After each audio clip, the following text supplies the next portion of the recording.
tentang kedatangan Tuhan kita Yesus Kristus dan terhimpunnya kita dengan Dia, kami minta kepadamu saudara-saudara, supaya kamu jangan lekas bingung dan gelisah, baik oleh ilham roh maupun oleh pemberitaan atau surat yang dikatakan dari kami, seolah-olah hari Tuhan telah tiba.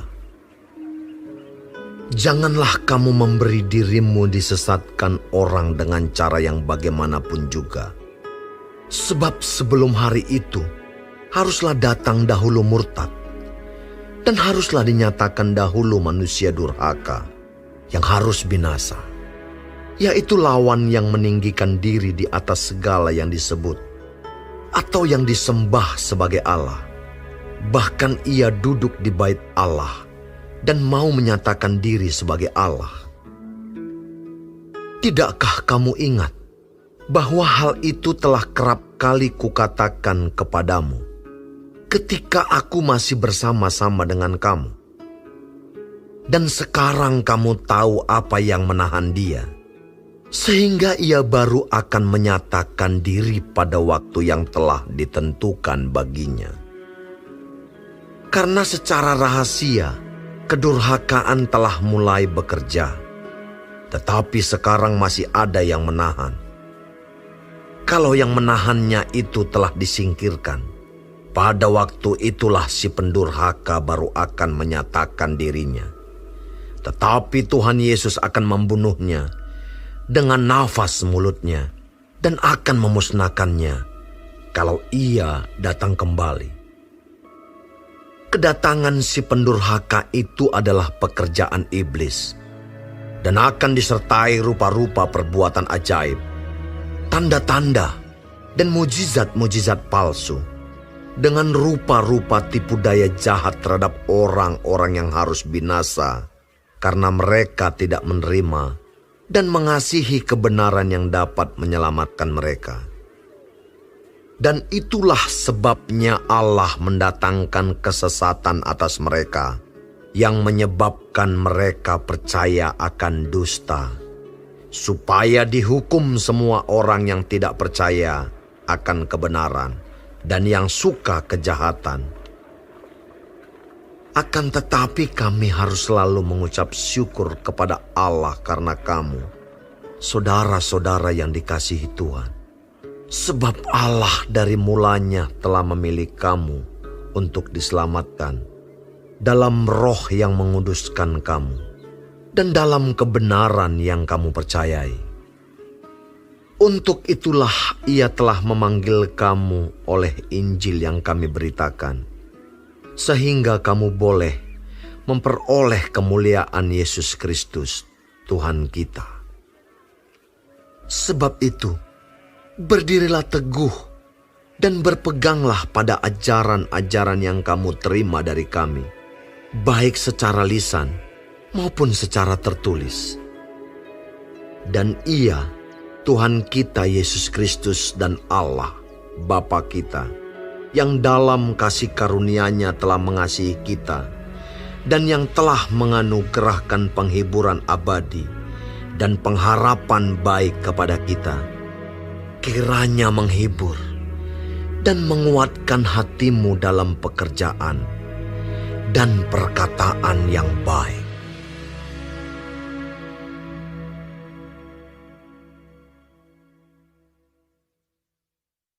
Shalom saudara-saudaraku yang kekasih di dalam Kristus Yesus Tuhan kita. Terpujilah Tuhan karena kita masih diberi kesempatan hidup hari ini dan dapat mempelajari firman Tuhan dari 2 Tesalonika 2 tentang kedatangan Tuhan Yesus yang kedua kali. Tuhan memberkati kita. Saudara, dalam surat 1 Tesalonika, Rasul Paulus dengan ilham dari Roh Kudus meyakinkan semua orang percaya yang sejati bahwa akan terangkat untuk bertemu Tuhan di udara dan akan tinggal bersama dengan Tuhan selama-lamanya. 1 Tesalonika 4. Peristiwa ini akan membebaskan orang percaya yang sejati dari murka Allah yang akan datang. 1 Tesalonika 1 ayat 10, 1 Tesalonika 5 ayat 9 dan 10.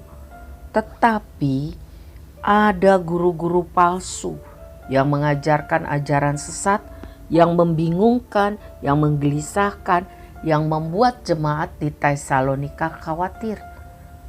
Yaitu mereka, penyesat itu mengatakan bahwa hari Tuhan sudah dimulai. Murka Tuhan sedang dicurahkan di seluruh dunia. Sehingga Rasul Paulus perlu mengajarkan kebenaran firman melalui 2 Tesalonika ini. Rasul Paulus mengatakan sekali lagi dengan pimpinan Roh Kudus bahwa orang-orang yang sungguh-sungguh percaya tak perlu khawatir akan hari murka Tuhan. Ada 2 hal yang menandakan tiba saat hari murka Tuhan itu. Yang pertama, bahwa kemurtatan, ketidakpedulian akan Tuhan, pelanggaran firman Tuhan itu akan memuncak di seluruh dunia.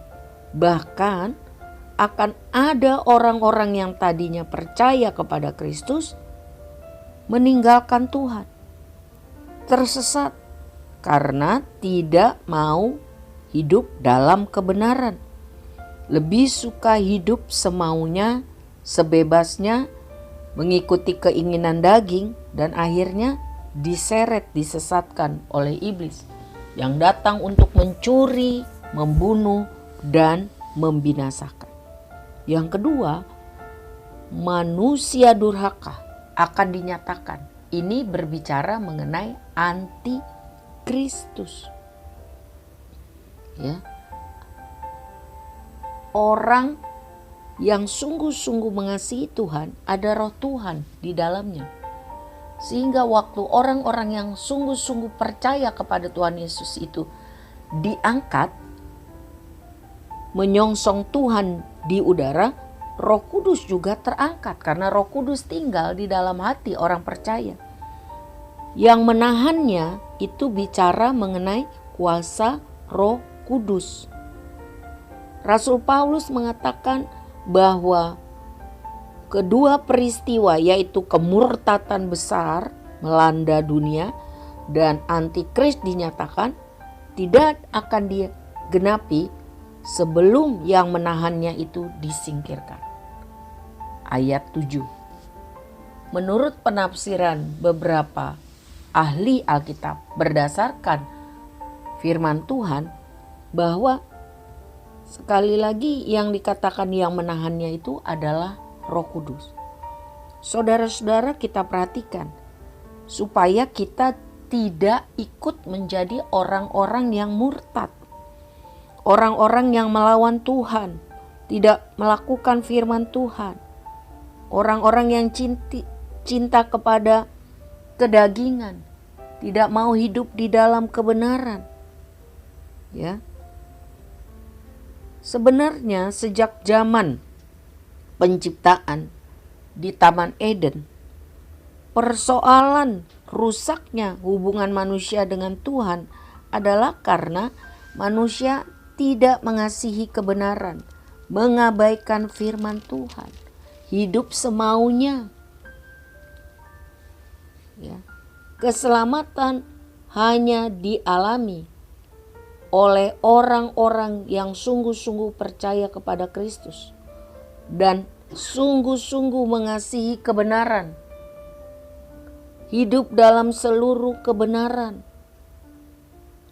Walaupun sulit, mengalami banyak tantangan, tetapi sungguh-sungguh mau hidup dalam seluruh kebenaran firman Tuhan. Saudara-saudara yang kekasih di dalam Tuhan, jadi keselamatan sepanjang masa, kesempatan itu diberikan. Tetapi ada masanya di mana sudah tidak ada kesempatan lagi. Ayat 12 mengajarkan mengenai supaya dihukum semua orang yang tidak percaya akan kebenaran dan yang suka kejahatan. Suka kejahatan ini artinya tidak mau mengasihi kebenaran firman Tuhan. Mereka akan mengalami murka Tuhan. Ya. Mereka akan mengalami siksaan yang kekal karena mereka lebih suka untuk menolak kebenaran, terlibat dalam hal-hal yang jahat dan percabulan. 2 Timotius 3 ayat 1. Sehingga mereka akan terus-menerus tertipu oleh iblis dan kuasa kegelapan. Merasa tidak ada apa-apa, tidak masalah. Mereka akan mengalami hukuman selama hari Tuhan. Oleh sebab itu, saudara-saudaraku, mari kita berdiri teguh. Jangan goyah, berpegang pada ajaran firman Tuhan. Sungguh-sungguh melakukan firman Tuhan, supaya kapan saja Tuhan datang, kita kedapatan percaya, taat, dan setia. Amin.